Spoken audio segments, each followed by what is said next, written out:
Primeira coisa, gente, quem usa alisante de carbocisteína, saiba que carbocisteína não alisa. Carbocisteína é simplesmente um aminoácido, tá? Muito bom para o cabelo, legal, tem uma bioafinidade muito boa com o cabelo, só que carbocisteína não alisa. Então, se a sua escova, se a sua progressiva é de carbocisteína, saiba que este não é o ativo alisante.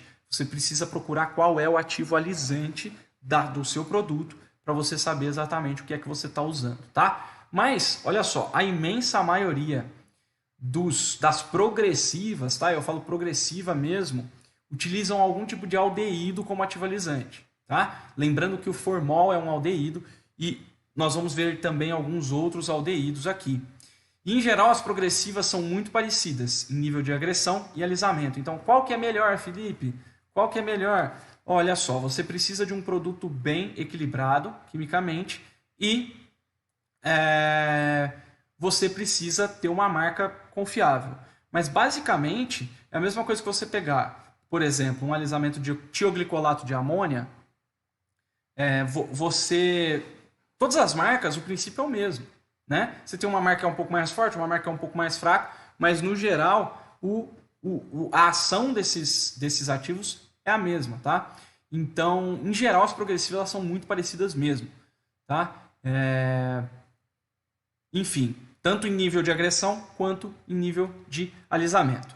Então, recado que eu quero deixar para vocês, gente, carbocisteína é aminoácido e não alisa. O que alisa é outro componente aí, e aí eu vou perguntar para o Dr. Henrico como é que a progressiva funciona, para ele explicar para vocês aqui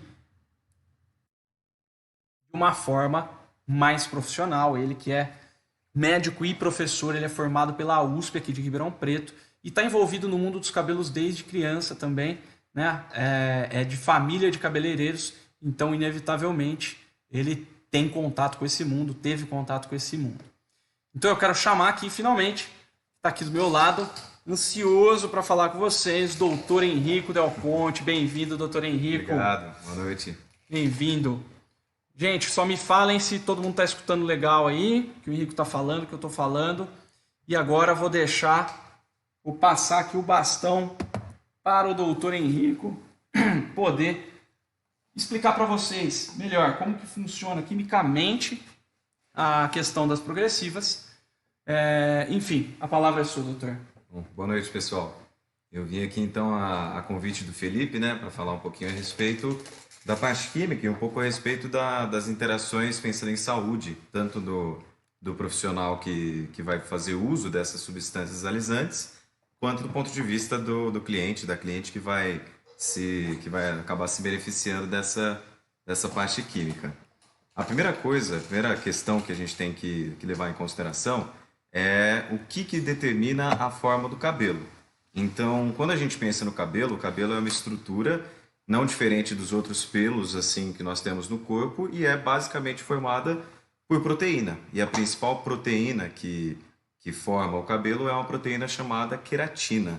A queratina, ela é, assim como todas as outras proteínas, uma estrutura formada por uma grande quantidade de átomos muito pequenos e a maneira como essa queratina se organiza é o que determina a forma do cabelo. Então, quando a gente pensa a respeito de cabelo, a gente pode ter um cabelo um pouco mais liso, aliás, um cabelo totalmente puxado para o liso, um cabelo mais puxado para o ondulado, de vez em quando um cabelo bem mais cacheado, e o que determina a forma do cabelo é essa questão microscópica, essa questão molecular. Então, eu trouxe aqui algumas coisas para explicar um pouquinho a respeito de o que determina a forma do cabelo para poder explicar como é que funciona a questão do alisamento. Aqui, se vocês derem uma olhada nessa estrutura, a gente tem vários átomos aqui de carbono, nitrogênio, que são as pequenas pecinhas que fazem essa estrutura do cabelo. Aqui uma visão mais assim com bolinhas mostrando cada átomo. Essa é a estrutura da queratina.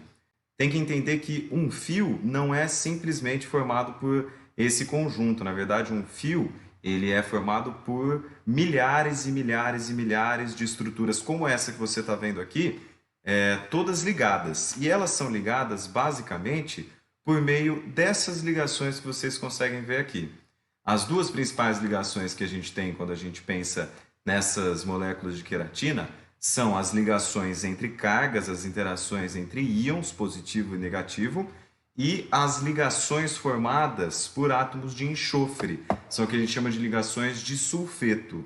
E o que acontece é que você imagina, quando a gente tem fios de cabelo que tem a sua queratina ligada por mais ligações, a gente acaba fazendo com que essas estruturas vão se aproximando e, de certa forma, isso vai dando a forma mais cacheada. Então, quanto mais interações desse tipo você tem, mais cacheado vai ser. E quanto menos ligações você tem, então mais liso esse cabelo vai acabar sendo.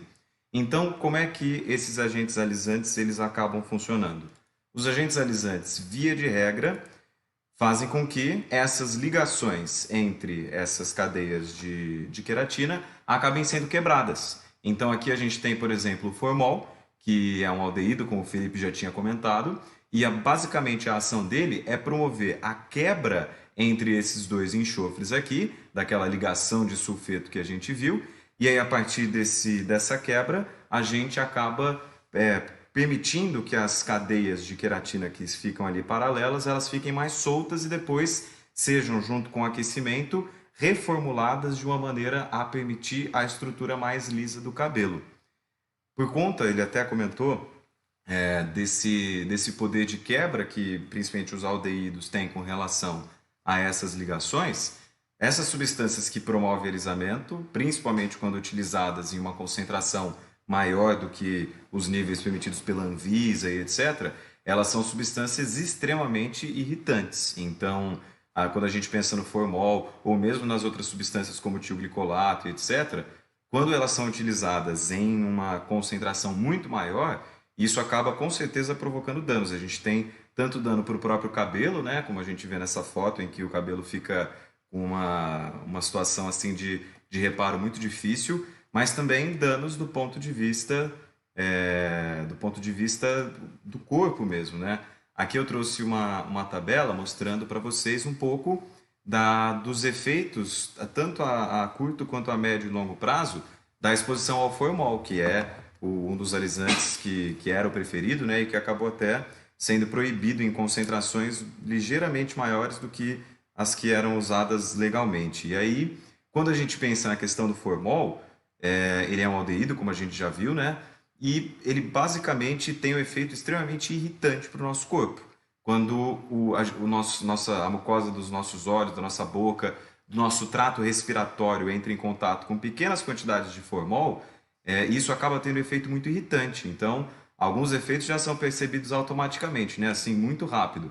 Lacrimejamento excessivo, tosse por conta dessa agressão súbita à mucosa de todo o trato respiratório. Isso então são os efeitos a curto prazo. Mas a longo prazo, a gente percebe que o uso dessas substâncias, quando não feitas de maneira segura, né, com o material todo de proteção individual, e também quando são utilizadas concentrações muito, muito altas, a gente vê que, na verdade, existem problemas muito mais sérios do que uma leve irritação.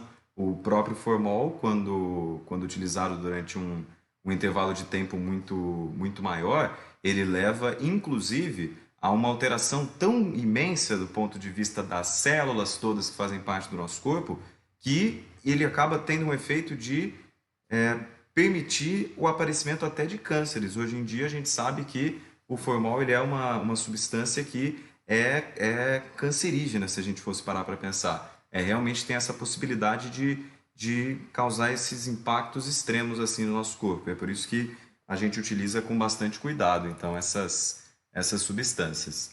Eu vi que no começo da transmissão o pessoal já tinha falado de algumas, né, do hidróxido de guanidina, do tioglicolato de amônio. Essas substâncias, elas, via de regra, têm basicamente o mesmo funcionamento do formol, porém algumas com alguns detalhes um pouco mais específicos, mas em geral todo alisamento ele envolve a quebra daquelas interações entre as proteínas, que é a queratina, que é a principal constituinte aí do cabelo. Eu vou passar aqui de volta para o Felipe e ele vai continuar conversando com vocês a respeito disso. Maravilha, doutor Henrique. Doutor Henrique, antes de você ir, eu queria fazer umas perguntas a gente Vamos lá. poder entender bastante aqui. Quem tiver pergunta para o Dr. Henrico, gente, essa é a hora, viu? Deixa eu pegar aqui o de volta. Pergunta se você vai ver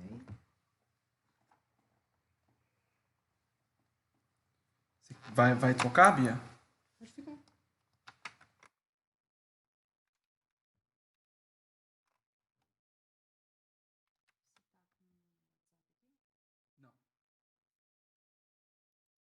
Mas eu fico com o celular aqui, não tem problema.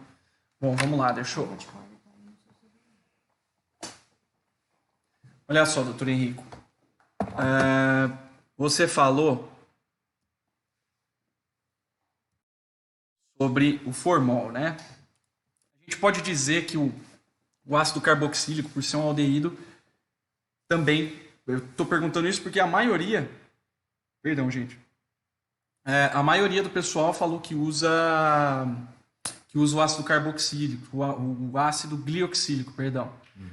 Podemos dizer que a ação do ácido glioxílico é bem parecida com a ação do formol, apesar de ser menos tóxico e irritante? Sim, o ácido glioxílico é porque, infelizmente, a gente acabou não colocando uma foto da estrutura.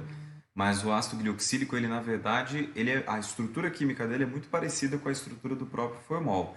Ele tem um pedaço da molécula que é o aldeído, que efetivamente é responsável pela quebra, né? Mas por motivos que os estudos ainda não deixam muito claros, o efeito irritante do ácido glioxílico ele não é tão intenso quanto o efeito irritante do formol, o que permite que ele seja utilizado até em concentrações um pouco maiores. Maravilha. Então, gente, olha só, o que a gente pode concluir então é que qualquer tipo de alisamento vai quebrar as pontes de disulfeto do cabelo e causando também danos ao fio, né? Exatamente. Com relação à estrutura mesmo do fio de cabelo, Exato. certo? Alguns em maiores graus, outros em menores graus, mas é isso que a gente tem. E a carbocisteína, corroborado o que eu disse, que é tranquilo, é aminoácido. Exato. Como a gente estava falando, né? Como você falou que a carbocisteína ela não promove realmente o alisamento. Por ter uma estrutura muito parecida com um aminoácido, né? Com a cisteína, ela acaba realmente se incorporando ao fio e ajudando a promover a hidratação, ao que dentro dos salões se chama de relaxamento, né? Então, realmente, ela não provoca a quebra da mesma maneira que o formol ou que o ácido glioxílico. Maravilha. E aí, galera, alguma dúvida sobre aqui a apresentação do Dr. Henrico? Podem mandar. Dá uma olhada como está aqui o YouTube.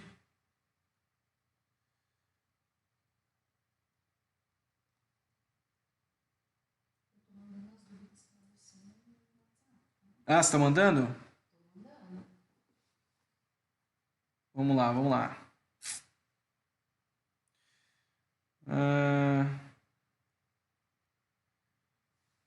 Cadê? Olha só.